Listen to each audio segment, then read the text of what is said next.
The smile appeared before anyone expected it, small and quiet, yet sharp enough to cut through the tension in the room. It was the kind of smile that made people uneasy, because it didn't belong in a place like this.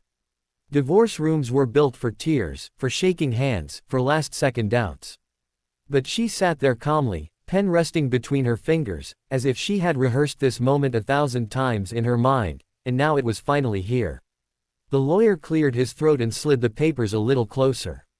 The sound of paper moving across polished wood echoed louder than it should have. He watched her closely, convinced that this was the moment she would break. He had seen her cry before. He had seen her beg before.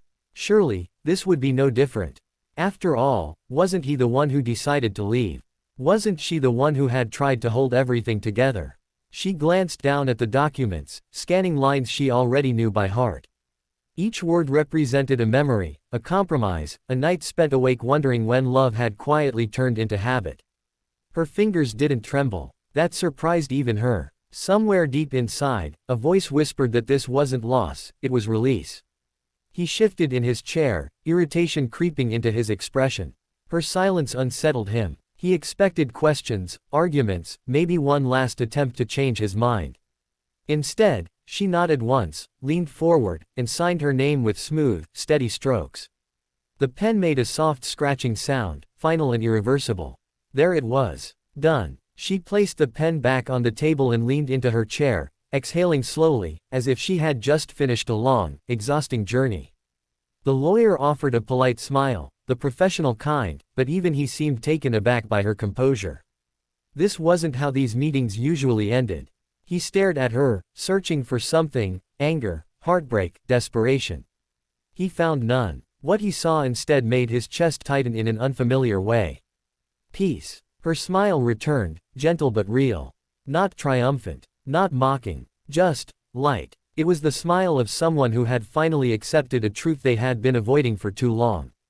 For years, she had been the one adjusting, explaining, forgiving. She learned to swallow words before they could turn into arguments. She learned to love quietly, to need less, to expect even less than that. When he pulled away emotionally, she leaned in harder.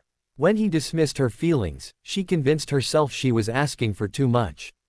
Somewhere along the way, she lost the version of herself that laughed easily, that spoke freely, that believed love was supposed to feel safe. And now, sitting in this room, she realized something terrifying and beautiful all at once. She had already grieved this marriage long before today. He coughed lightly, trying to reclaim control of the moment. "So, that's it?" he asked, forcing a casual tone that didn't quite land. She looked up at him then. Really looked at him. Not the man she fell in love with, not the man she defended to friends and family, but the man in front of her now, confident, detached, certain that he was walking away untouched. "Yes," she replied softly. "That's it." 2 simple words. No accusation. No bitterness. And that, more than anything, rattled him. She stood up, smoothing the fabric of her coat, movements unhurried. There was no dramatic pause, no lingering touch, no final plea. She thanked the lawyer, nodded politely, and turned toward the door. As she passed him, she stopped for just a fraction of a second. "I hope you find what you're looking for," she said quietly. It wasn't a curse. It wasn't sarcasm. It was sincere. And that sincerity followed him like a shadow. She walked out of the room with steady steps, heels clicking softly against the floor. The door closed behind her with a muted sound, and suddenly the space felt colder, emptier. He sat there, confused by the strange heaviness settling in his chest. This wasn't how it was supposed to feel. He was supposed to feel free. Victorious. Certain. Instead, he felt unsettled. He told himself it was nothing. That her smile was an act.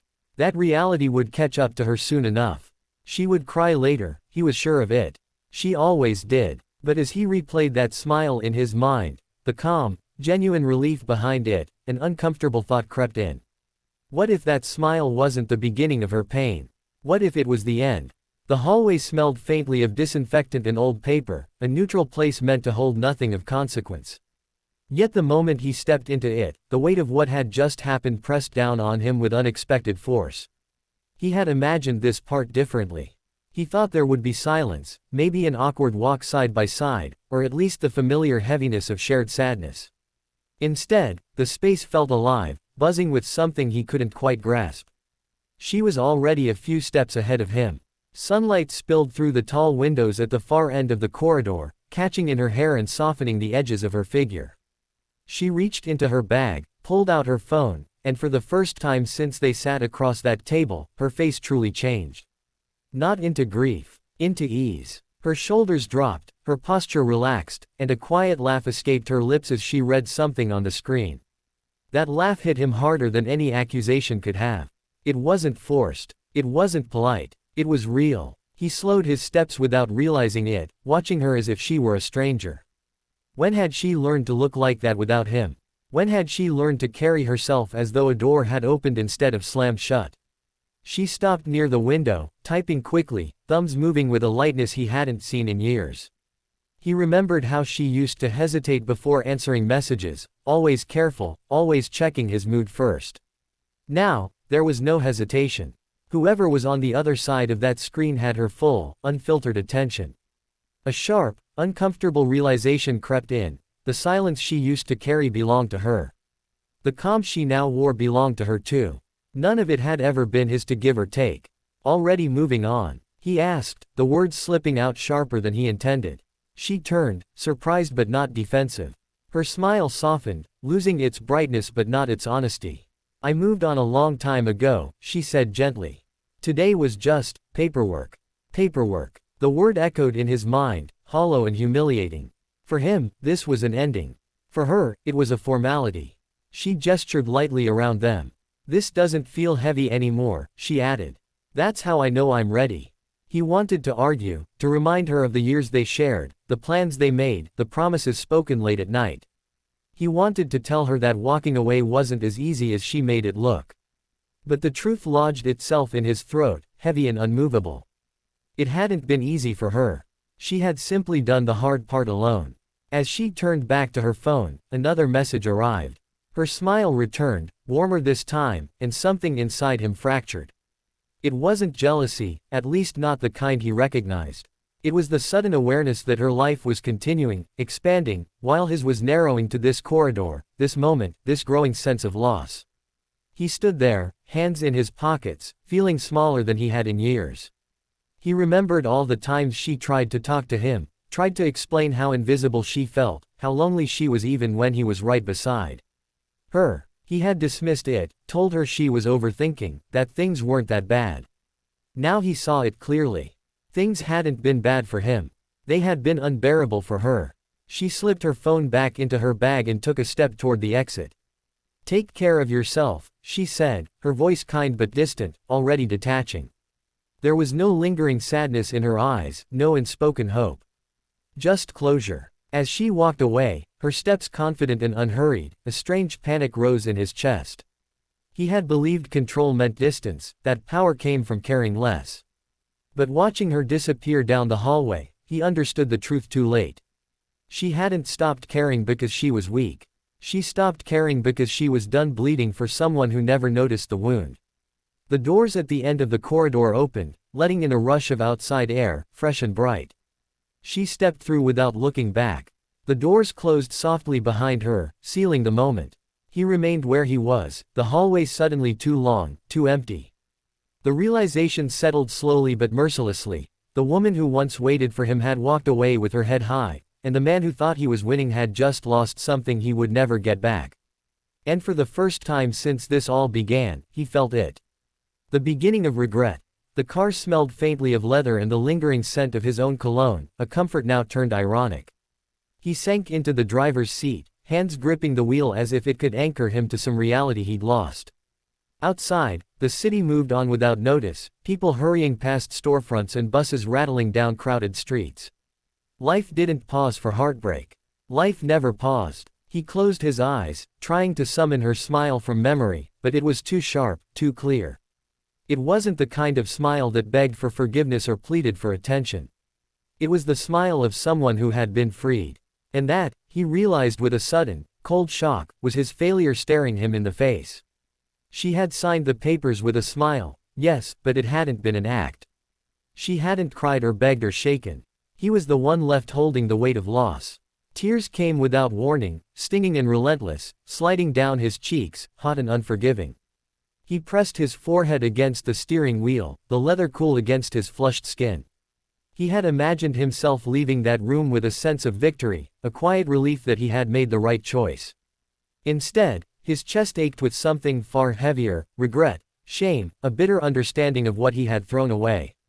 He thought of all the times he had dismissed her feelings, all the nights she stayed silent while he spoke, all the moments she bent herself to keep the peace, keep him content.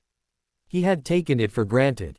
Every compromise she made, every act of kindness, every ounce of love he believed was inexhaustible, gone. And now he understood that her strength had always been her secret power. It had been invisible to him because he was blind.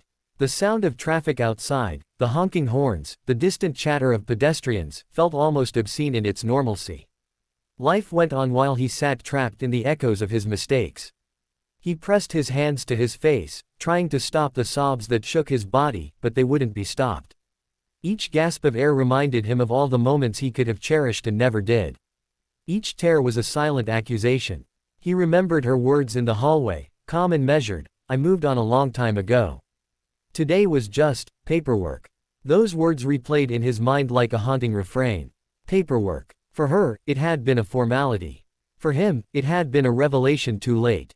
He realized that every night he had lain awake, imagining how she would react, wondering how she might plead, had been pointless. She had already grieved the marriage in silence, strengthened herself in the shadows of their shared life, and now she was walking freely. The realization hit him harder than anything he had felt before. He had believed that leaving was an escape, that distance was his weapon. But he had been wrong. He had been blind to the truth that love isn't measured by control or possession, it's measured by presence, by attention, by care. And he had squandered all of that while assuming she would remain, tethered by habit or loyalty. His vision blurred as tears fell faster, streaking down his face. He pressed the steering wheel harder, almost wishing he could break it, wishing he could undo everything with a single, violent motion. But there was no undoing. There was only the heavy, aching truth: she had left, not because he forced her out, but because she had always been waiting for the right moment to reclaim herself. He thought of her life ahead of him, walking out of that courthouse into sunlight, breathing freely, smiling at the world without fear or apology. She was moving towards something new, something full of possibility, while he remained trapped in a small, dimly lit car, drowning in regret. He tried to imagine her struggling, her crying, her begging, but it was impossible. She had already passed that stage. She had already healed. And that was what crushed him most of all. The car shook slightly as another sob escaped him, unrelenting and raw. He lowered his head to the wheel, letting it rest there, seeking comfort in the cold leather, finding none. The magnitude of his failure stretched before him like a canyon, impossible to bridge, impossible to cross. He realized, bitterly, that the life they could have shared, the intimacy he had taken for granted, the quiet happiness he had dismissed as ordinary, all of it was gone. Forever. He stayed there long after the sun had begun to dip below the horizon, casting a red-orange glow across the dashboard. Shadows grew long, stretching across his hands, across the wheel, across the space where she had once been. And in that silence, in that fading light, he wept not just for the marriage, but for the woman he had failed to see, to appreciate, to honor. She had signed the divorce with a smile, and now, in the aftermath, he understood the cruel irony. 10 minutes later, he was the one who could not stop crying. Her freedom had become his punishment, her peace his torment. And as he sat there, broken and silent, he finally knew the depth of what he had lost.